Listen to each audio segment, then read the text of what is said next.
Okay, y'all, so just fair warning, this video is going to be decently dry. I'm not very tech savvy. I'm not the most creative person ever, but I'll get to it. So the primate I chose was the common marmoset because I'm going to be honest with you, they're really cute.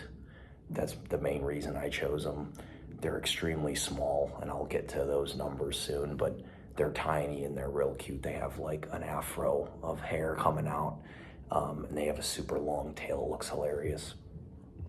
In the pictures, they don't look that small until you see how small they are in the numbers. So it'd be really, really cool to see one in person. I've never seen one in person, obviously, but anyway, they're from the Callitrichidae family. I can't believe I just said that word right. They're native to northeastern Brazil, but the thing is that natural selection is they've scattered to the rest of Brazil, especially central Brazil, because their habitats they had like destruction problems with their habitats.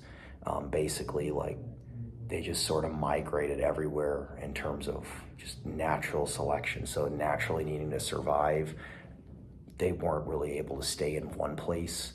So there are still a lot of them in northeastern Brazil, but there are also now common marmosets scattered around Brazil. So these are the smallest primates. So they're literally like 6 to 10 inches long. Their tail, oddly enough, is like double their body. It's ridiculous. Their tail is extremely long, but not including the tail. They're 6 to 10 inches long, and they're literally less than a pound. Like a fully grown common marmoset is less than a pound. So I have 2 wiener dogs. I thought those things were small. I mean, oh my God, we're not talking about 10 pounds. We're talking about less than a pound, fully grown, which is crazy. The good thing is that a lot of times these primates, it can be a little bit easier to survive because they're pretty quick. They can climb on trees. They can hide very easily. They're really tiny. So yeah, they're not like at the top of the food chain because they're tiny, and a lot of different organisms can eat something that small. If you think of like an anaconda, for example, but yeah, they're tiny. And just going off of, I guess, the size, I'm just gonna get right into like dieting, for example. These marmosets eat like insects, like literally like plants as well as insects. And sometimes they'll eat some tiny mammals, like infant mammals, and anything very small, basically. But mainly it's gonna be the plants, and their main source of protein is gonna be from insects.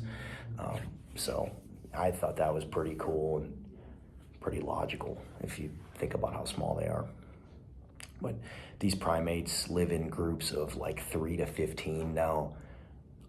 3 to 15, usually gonna be around like 6 to 9 is like the main number. Usually that consists of I thought this was interesting.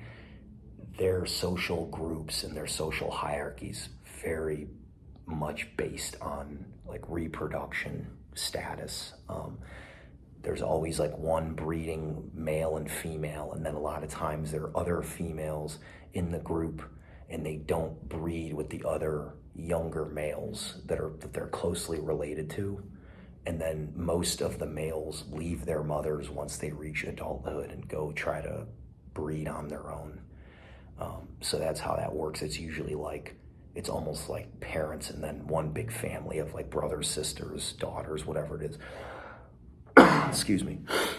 So that was interesting. Honestly, I originally would have thought that they would have just traveled in like groups of like 2, 3, 4, but it would have been more randomized. I didn't realize that it was so based on like breeding. So I thought that was pretty cool. But the way they communicate is, first of all, these primates, they live in like trees. They're active during the day. They sleep in vines at night. They live in trees. They thrive in trees. They can survive better in trees. It's kind of how they like get around. That's how they sleep safer, because they can get up there. They have like little nails, little claws that they can grab stuff and use their tail as well. But they communicate from tree to tree with each other by using like a lot of visual signals and sounds, like acoustic sounds. So things like, all of our labs, I mean, at least there were a couple labs that we completed as students, and it talked about how these primates communicate a lot of facial expression, a lot of body language. Like, you can tell so much, even like us humans, if we're making like personal connections to any of these primates, which we absolutely can. I might not be 6 to 10 inches long. I might be not be that small, but we still communicate. Yeah, we use words, but we also use body language and facial expressions I think more than we realize. So that's how they communicate a lot, and then just a lot of acoustic sounds as well, which is pretty cool. And yeah, so not nocturnal, always active during the day, communicating with things like acoustic sounds and visual signals, and they're traveling in groups, so they're pretty socialized based on breeding status, and they're right now scattered in all of Brazil. And again, the most important point of this video is that these marmosets are extremely cute. Okay, I would love a pet marmoset. I kind of want to see if they have any, like maybe at a zoo somewhere.